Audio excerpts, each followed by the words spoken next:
Cette semaine, on se retrouve à Baie-Saint-Paul pour les élections fédérales de 2025. Alors que la date fatidique des élections approche, j'ai peur de me faire arrêter par la police des fois. L'anglais envahit la on planète! s'est incrusté dans le Bloc québécois. Êtes-vous souverainiste? Nous avons rencontré son chef, Yves-François Blanchet, en plus d'effectuer des entrevues avec plusieurs députés et des militants. Je suis là parce que t'es devant moi, puis toi, t'en as 20. C'est parti. Vive l'indépendance! On est en retard, fait que ta clip... Je vais venir en marchant. J'essaie d'y aller tranquille sur mon style vestimentaire. Accumulant un retard considérable à cause de Julien Godin, mon collègue journaliste, la tension était palpable. Parce que Yves-François, c'est un gars de culture. Ce qu'on va faire avec ce pays-là... Savez-vous ce qui manque dans des rencontres entre députés et militants? De la musique.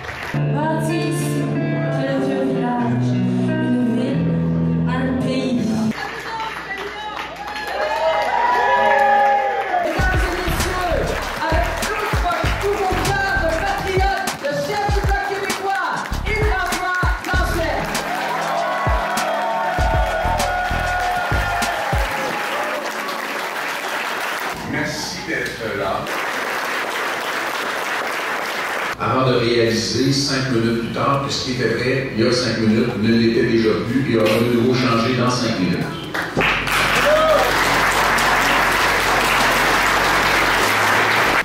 Ben, les libéraux sont là. Je sais pas exactement pourquoi il me regarde à ce moment-là, car je ne suis pas du tout un libéral. C'est vraiment lorsqu'on regarde nos collègues de TVA et de ici Radio-Canada que nous comprenons à quel point le travail de journalisme est important. Merci à eux. Et le plus grand nombre possible de députés du Bloc québécois. On est en direct au Bloc québécois, dans la mêlée de presse de Yves-François Blanchet. Je pense qu'on a une bonne question. Est-il souverainiste? C'est maintenant que ça se passe. J'ai si peur. Pour vous qu'on fait ça. Sachant l'importance de ce moment pour ma carrière journalistique, je devais trouver la meilleure question à poser à Yves-François Blanchet. Là, il va passer à côté de moi. Je vais lui serrer la main, peut-être. Eh ben, bonjour. Ça va bien? J'ai un gros rhume, je peux pas OK. Ah, ben. t'embrasser. Comment ça va? Écoute, ça va. Je veux savoir, ça serait quoi la meilleure question qu'on pourrait poser à Yves-François Blanchet, s'il était devant moi, là? Comment vous pensez pouvoir donner autant de confiance aux pays voisins que le Québec en a de sa capacité de devenir un pays? De ne pas faire un débat. Je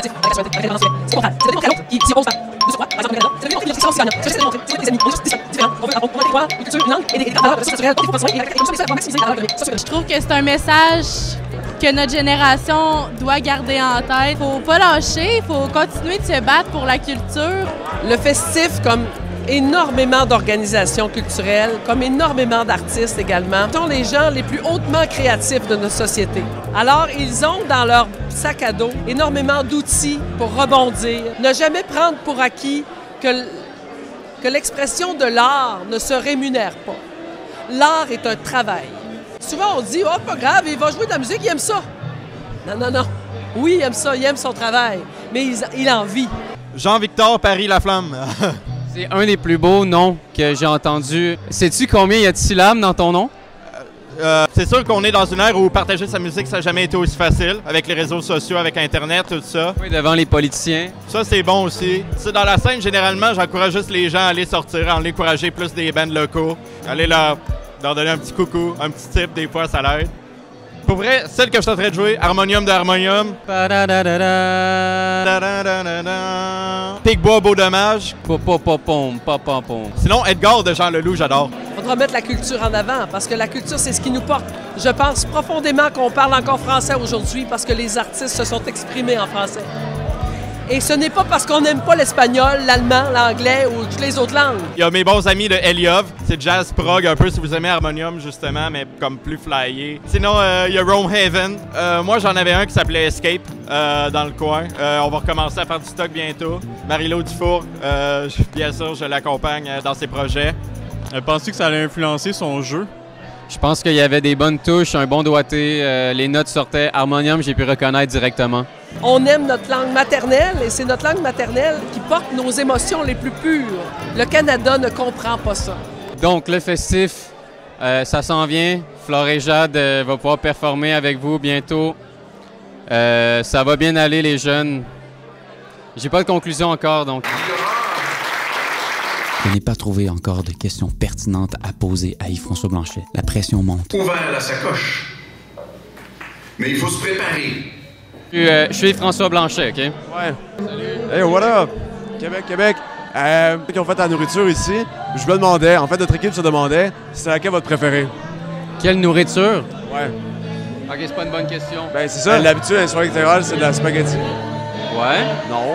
Ben oui, les sauces à spag, voyons donc. À l'île aux Gouttes, j'en suis très fière et j'invite les gens à venir nous voir durant l'été et durant l'hiver aussi. C'est différent, mais c'est bien. Yves-François Blanchet, si vous aviez une question à lui demander, c'est quoi que vous lui demanderiez? Je lui demanderais quand est-ce que le Québec va devenir un pays parce que René Lévesque, en 1970, a dit « Le Québec appartient aux Québécois. » Il n'appartient pas à nous, en tout cas, parce que c'est le fédéral qui nous dirige et ils sont un petit peu dans le pétrin, si on peut dire. Votre préféré de la soirée? Probablement des petits croissants. C'est bon, fais-moi. Êtes-vous indépendantiste? T'es sérieux? On va aller retourner dans la loge d'Yves-François Blanchet ensemble. C'est un endroit assez iconique. La luminosité ici est parfaite, l'acoustique est incroyable. Yves s'est probablement assis ici. Puis il disait hey, le Québec par-ci. Il a probablement fait ce speech-là. Il était probablement en train de se regarder dans ce miroir-là.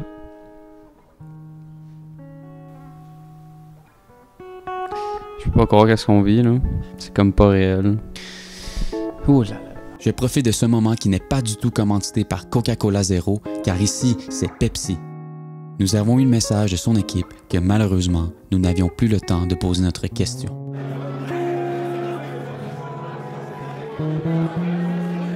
Et en toute honnêteté, je comprends totalement leur geste. Deux étudiants en sciences politiques ou deux idiots qui se présentent avec une caméra et un micro ne peuvent qu'avoir des effets néfastes pour sa campagne et sa vie personnelle. Bonjour, enchanté. Bonjour. Ça va bien? Oui, ça va bien. Oui, ça va très bien. Merci d'être là, les amis. Merci beaucoup. T'es où, là? N'importe laquelle. Je voulais savoir si êtes-vous souverainiste? Je vais vous laisser imaginer votre propre réponse. Merci. Merci beaucoup. Malheureusement, on n'a pas eu de réponse. Et oui ou non, le chef du Bloc est réellement indépendantiste. J'ai un petit penchant d'un côté, possiblement vers le non. C'est une question en suspens. Aïe. On va laisser à vous, chers spectateurs. La prochaine partie de cette vidéo porte sur les militants ainsi que les députés. Est-ce que ça vous intéresserait de faire partie d'une entrevue? Oui. Pourquoi vous avez pris ces biscuits-là? Parce que c'est pour la santé, je préfère ça. Étienne Bouchard. Étienne Bouchard, puis est-ce que vous êtes militant pour le Bloc? Oui, toute ma vie. Je pense que je suis ici parce que c'est vraiment beau de voir que le mouvement souverainiste reprend des forces. Moi, je crois profondément à la souveraineté du Québec. Se mettre le doigt dans le plug, comme on dit, pour vraiment se charger d'énergie. J'ai envie d'être allé à Montréal quand le général de Gaulle était venu. Et je suis allé en Inde, et même les jeunes comme toi, en Inde, disaient le général de Gaulle qui a crié « Vive le Québec libre ». C'est comme vous êtes comme la première vague de souveraineté, en fait, au Québec. Dans ce temps-là, c'était comme une religion. C'était quand, mettons, ton éveil politique par rapport à la question souverainiste? Moi, personnellement, ça a été l'élection de 2022, cours d'histoire de secondaire 4. Tout ça en même temps qui m'a comme fait éveiller, puis il y avait l'élection, fait que j'ai dit, faut que je m'implique au provincial, au PQ. Je sais que c'est un peu la même affaire, mais est-ce que t'es plus Bloc ou Parti québécois? Moi, je suis plus Parti québécois. J'avais chanté pour le 1er juillet à Chicoutimi, mais je chantais des chansons québécoises. Il y a quelqu'un qui était venu m'engueuler. Chansonnier, pianiste, chanteur, animateur. Est-ce que vous avez un nom d'artiste ou... Étienne Bouchard. Tu regardes sur Internet, tu fais le Québec en chanson avec Étienne Bouchard et tu vas me voir en train de... Avec l'Internet, les téléphones de jeunes, là. C'est vrai que vous êtes entre deux. Vous êtes en anglais, moi ça me choque assez quand je vois qu'ils me répondent en anglais. C'est dans votre mentalité des jeunes. Quand t'es jeune, c'est là qu'on apprend même à vivre. L'anglais envahit la planète. Je vois que tu portes un drapeau de la Palestine. Dans une manifestation hier, là. Donc oui, là, il faisait très froid, mais on était quand même contents d'être là. C'était devant l'Assemblée nationale. Plus précisément, c'est que le Canada, il se fait complice du génocide en subventionnant des entreprises qui ont des liens avec Israël. C'est quoi le rôle du Québec, justement, dans le combat avec la Palestine? Le rôle du Québec, c'est le rôle de n'importe n'importe quelle nation, de n'importe quel peuple, c'est d'être solidaire des peuples qui luttent et qui résistent contre l'occupation. Quand tu arrives dans un pays, la première chose que tu dois faire, quand j'ai voyagé, moi, j'ai pas dit faites ce que moi je fais. Je me suis adapté au pays. Le Québec, c'est comme ça. Le Québec, c'est français. J'ai 2 Français qui sont ici, qui travaillent. Je les engueule à tous les jours, qui changent leur message. 2 jeunes Français, leur message est en anglais sur leur téléphone. Mais j'essaie de leur dire pourquoi vous faites ça. C'est certain qu'on ne peut pas commencer à comparer l'apartheid en Palestine puis en Israël. Les conditions des gens à Gaza puis en Cisjordanie, c'est vraiment pas comparable au Québec, mais quand même, un peuple qui souhaite être pleinement lui-même, de rentrer au concert des nations, ben on ne peut que saluer ça, puis c'est notre responsabilité, je pense, d'être solidaire puis de faire pression sur nos élus pour que les bottines suivent les babines à ce niveau-là. Vive l'indépendance! Bonne journée! Vive l'indépendance! Mario Simard, député de Jonquière. Julie Vignola, députée de Beauport-Limoilou. Comment qu'on peut améliorer la situation pour tous les artistes émergents qui regardent en ce moment notre capsule et qui se disent pourquoi je suis pas capable d'avoir une salle de spectacle ou comment je fais? Peut-être plus dur pour des gens de votre génération, que ce soit en musique, en peinture, en littérature. C'est probablement plus dur pour les gens de votre génération. Puis si vous avez une solution à ça, eh bien là, vous êtes un champion. Mais je pense pas que c'est les politiciens qui vont arriver à changer les grandes tendances de consommation des médias de masse. Mais il faut encourager les jeunes générations à s'intéresser à leur culture. C'était différent dans mon temps. Dans une région comme le Saguenay-Lac-Saint-Jean, l'arrivée des colocs, entre autres, je vous donne ça comme exemple, ça s'est fait parce qu'il y avait des médias qui nous renvoyaient cette musique-là qui était propre à notre milieu, à notre culture. Donc, ça devient un bien de consommation auquel on avait accès rapidement dans les médias de l'époque. On sait, là, Hubert Lenoir, des fois, il vient en Basseville. Lui, Adrienne Cassidy, Ariane Roy. Quel est votre top 3 des artistes que vous aimez le plus? Moi, je dois être franche et honnête, puis là, je vais utiliser une belle expression typiquement québécoise. Sur la musique, je suis assez guédaille. Je suis une abeille. Je butine d'un artiste à l'autre. Est-ce que ça me fait rêver? Est-ce que ça me fait voyager? Si la réponse est oui, j'aime ça. L'apologie de l'effort pour découvrir du nouveau, parce que c'est facile avec notamment les algorithmes aujourd'hui de se laisser bercé par, et avec les Reels, les TikTok, etc. Et l'apologie de l'effort, c'est de prendre le temps de chercher. J'adore Pierre Lapointe, sa vibration, j'aime ce qu'il dégage, j'aime ses chansons, j'aime qu'il sort du cadre, un peu comme Hubert Lenoir aussi. Fait que je suis peut-être juste une vieille. Le dernier album qui est sorti, je pense que c'est la semaine dernière, Pierre Lapointe. Non, pas encore, ça s'en vient. J'ai de vous abandonner. Pardon, ça a été un plaisir. Salut. Vraiment apprécié de faire ça. Merci beaucoup de vous être prêté au jeu. Ben, si vous voulez continuer avec nous, on peut continuer. Vous avez quelques minutes, parfait. Merci. Donc, nous, on a fait un peu de recherche. Je dirais que c'est un tsunami pour le Québec et pour le Canada, ce qui se passe aux États-Unis. Il n'y a personne qui est capable d'arrêter un homme sur la planète. Je m'identifie beaucoup plus au Bloc. Je participe à toutes les rencontres. Sur Internet, je suis très active. Vous faites vraiment sur Internet? Je donne des commentaires qui sont pas très applaudis par mes adversaires. Est-ce que vous avez un exemple de commentaire que vous donnez? J'ai commenté la venue de M. Trump et les gens ont dit que j'avais été très drastique envers lui, mais je pense qu'il n'y a pas de mots pour confirmer, pour nommer cet homme-là, il n'y a pas de mots. Je ne vais pas le dire, j'ai peur de me faire arrêter par la police des fois. Merci beaucoup d'avoir participé à notre entrevue, puis à la prochaine. Non, madame, elle voulait pas me dire ce qu'elle avait écrit sur Internet parce qu'elle avait peur de se faire arrêter par la police. À ce qui paraît, c'est une soldat des commentaires Facebook. Vous avez fait de la radio. On dirait que je suis dans une radio en ce moment même. Mais comment vous avez utilisé la radio dans votre vie à tous les jours? Est-ce que ça a eu un impact sur vous? Tu sais, la radio, c'est ce qu'on écoute souvent en auto.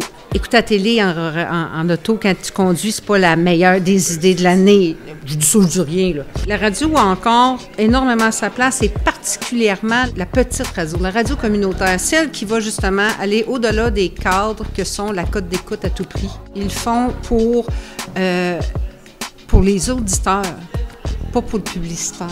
Parce que Spotify, malgré des millions de vues ou d'écoutes, il a reçu comme 10$. Tu sais. tu fais pas ta fortune là-dessus. Salutations à notre députée qui vous garde, Caroline Desbiens.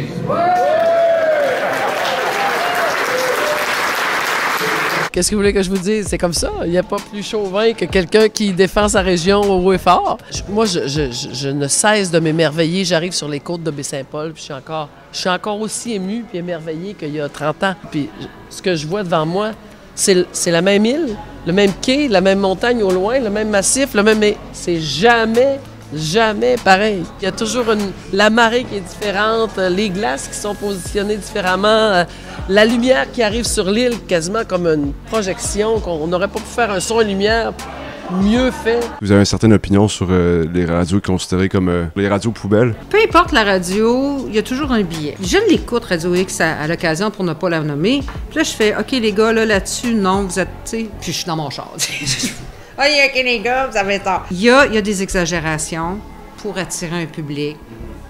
Leur revenu en dépend. Je ne peux pas vous donner d'exemple vite comme ça, mais il y a des fois, je fais « t'as en partie raison ». Ils sont pas toujours dans le champ. Est-ce que la manière de le dire convient à tout le monde? Bien, si ça ne te convient pas, change de radio. Si Radio-Canada ne te convient pas, bien, change de radio. C'est bon, on comprend. Il y avait un bel hôtel à l'époque aussi. Là, quand même. Il n'y avait pas d'hôtel à l'époque. Mais il y avait des noisettes. Après, il y a eu Pierre Perrault qui est débarqué chez nous, qui a fait les films, la trilogie des locaux. Écoutez, si vous avez du temps à gagner, moi je dis pas du temps à perdre, je dis du temps à gagner. Si vous avez du temps à gagner, écoutez ces films-là, c'est un trésor. Mais c'est ça le Québec. Moi, c'est à ça que je crois, tu sais. Fait que qu'ils viennent pas me faire croire que je vais être canadienne, moi, dans la vie. Oublie le projet. Ça n'existe pas. Et ça n'existera jamais. Parce que si ça existait, on serait déjà des Canadiens anglicisés et on ne se parlerait pas après-midi. On est des résistants. On va toujours l'être. Alors, réglons ça. Faisons un pays. J'avais une question parce que moi, j'ai pas une opinion si... Non, c'est super intéressant comme opinion. Vous n'avez pas du tout d'opinion. Hyper consensuel, raisonné. Maman Ours sort de sa caverne, là, au moins, tu sais. Comment, à long terme, être membre du Bloc, député du Bloc, d'aller tout le temps dans un endroit un peu, on va dire, difficile, mais qu'est-ce que ça fait de se battre tous les jours puis pas que ça fonctionne? Moi, je veux savoir vraiment de vos émotions par rapport au fait que ça ne fonctionne pas. Qu'est-ce qu'il faut en tirer de ça? Ce qui ne fonctionne pas, c'est la période des questions, parce que s'il n'y a pas une période de réponse, on va commencer avec ça. Ça a été un choc culturel, la période des questions. Tu fais pas ça insulter le monde. Tu fais pas ça rire d'en face du monde. Tu poses une question, tu restes calme, puis tu écoutes la réponse. Allô? C'est pas comme ça que ça fonctionne. C'est à moi et mes collègues de demeurer calme, de demeurer l'image qu'on veut donner, de ce que doit être la dignité de la fonction.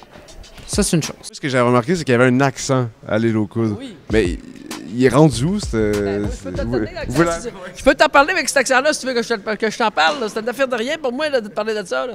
Ouais, parce que ça aussi, ça a une valeur qui est parfois plus que culturelle. Les gens pensent que la valeur est toujours un peu abstraite parce que c'est une valeur culturelle. Mais la culture, c'est économique. Le français a une valeur économique parce que le français amène des gens ici pour faire des affaires, pour faire du tourisme, particulièrement parce qu'on est un bastion français. Question un peu, je dirais, épeurante. Un peu la question qui tue, à tout le monde en parle, on va dire. Je me souviens d'avoir posé des questions sur tout ce qui est airsoft, paint gun, etc., qui sont utilisés. Ah, mais ça a de l'air d'une arme de guerre. Ça a de l'air d'une arme de guerre. Là, à un moment donné, est-ce qu'on peut tempérer un peu? Suite à ça, il y a eu des discussions pour retirer l'appellation airsoft, paintball, paint gun du projet de loi. Des discours qu'on fait ne sont pas inutiles parce qu'on voulait s'attaquer aux vrais problèmes. Les chasseurs ne sont pas un problème. Les gens qui font du airsoft, du laser tag et autres ne sont pas le problème. Avec tout ce qu'on voit avec les États-Unis en ce moment, c'est quoi le meilleur moyen, selon vous, pour garder cette culture-là? Comment tu défends une culture? Le Québec a démontré qu'il est une société distincte, avec une économie propre et riche, a simplement besoin d'avoir les mains toutes les mains sur les leviers de son économie et de sa culture et de son destin. A priori, c'est même pas envisageable que les États-Unis puissent avoir un contrôle sur le Québec. On est de plus en plus autonome, on doit l'être encore davantage. Et ma mère, qui était une grande sage, me disait « Caroline, à toute chose, malheur est bon ». le malheur qui peut être interprété par les 25 % de taxation des États-Unis et toute leur initiative pour essayer d'avaler leurs voisins ne peut que faire de créer le rebondissement qu'il nous fallait pour passer à autre chose. Et je pense qu'on a là une occasion inouïe, voire inespérée, de revenir à ce que nous sommes et profiter de cette situation-là et le transformer en opportunité souverainiste. C'est de s'assurer que, jour après jour, le Canada entame pas plus nos pouvoirs. Et dans les 4 dernières années, avec la coalition rouge-orange, l'ingérence a été assez sévère, a été très, très, très importante. Puis on avait beau le dire puis le répéter, oui, c'est bon pour la population. On est pour le principe, par exemple, l'assurance médicaments, l'assurance dentaire. On est pour le principe, mais c'est à Québec de le gérer, c'est pas à Ottawa. C'est à Québec à gérer ses cerises, sa salade, comme d'autres disent. Alors moi, quand M. Trump arrive et qu'il me dit qu'il va faire un 51e État, un 52e État, il peut faire il peut dire ce qu'il voudra. Il peut dire ce qu'il voudra. Il ne peut pas faire ce qu'il voudra. Mais c'est pas vrai qu'on n'est pas capable de réagir à ça. On aura un effort, et je pense que ça prend ça parfois, pour que le Québécois, tout parti confondu, toute allégeance politique confondue, et à partir de là, on aura peut-être un avantage, un consensus également pour faire le pays qui vient avec. Donc moi, je vois ça comme une opportunité. Ça me fait sourire. Ça va être dur à certains égards, mais nous avons les moyens de soutenir les entreprises qui seront en difficulté et particulièrement touchés par l'enjeu, et non pas faire une espèce de chèque politique à tout le monde qui n'a pas besoin, comme on a fait avec la pandémie, alors que nous, on se disait, oui, donnez des chèques à du monde, mais donnez des chèques à du monde qui en a besoin. Fait que là, on paye au Québec. On paye pour l'assurance dentaire du Québec pour les 10 ans et moins. On paye pour l'assurance dentaire d'Ottawa. On paye pour les fonctionnaires de Québec qui gèrent l'assurance dentaire de Québec. On paye aussi pour une compagnie privée qui est Sun Life, qui a eu, je me souviens plus combien de centaines de millions de dollars pour gérer l'assurance dentaire d'Ottawa.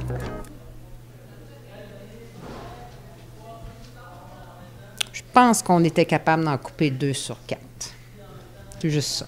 Donnez 1000 $ à la femme monoparentale qui en a besoin, puis enlevez-le à celui-là qui est multimillionnaire et qui n'a pas besoin. Il a juste à vendre une de ses Porsche, puis il va passer le mois. Tu comprends? Faut arrêter. Puis des fois, ça prend une bonne claque d'en face pour faire ça. Sinon, il n'y arrive pas. Puis je sais pas, j'ai pas de lunettes roses, là.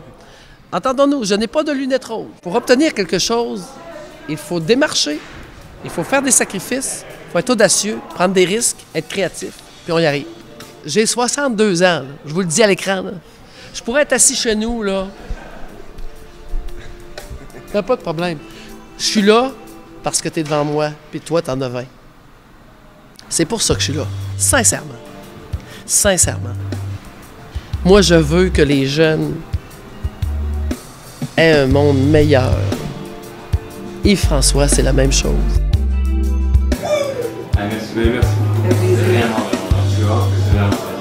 Merci infiniment d'avoir regardé ce reportage sur le Bloc québécois. Restez à l'affût puisque nous avons préparé un second reportage sur les pâtés croches mythiques de la députée Caroline Deby. Abonnez-vous à Journal TV puisque bien évidemment nous serons présents lors de la soirée électorale du Bloc québécois le 28 avril 2025. On va passer à la nourriture. Je vais avoir Julien qui va y aller. Là, je fais comme si c'était un vlog, mais ça va te couper totalement. Là. Julien Godin, entrevue nourriture. Vive l'indépendance!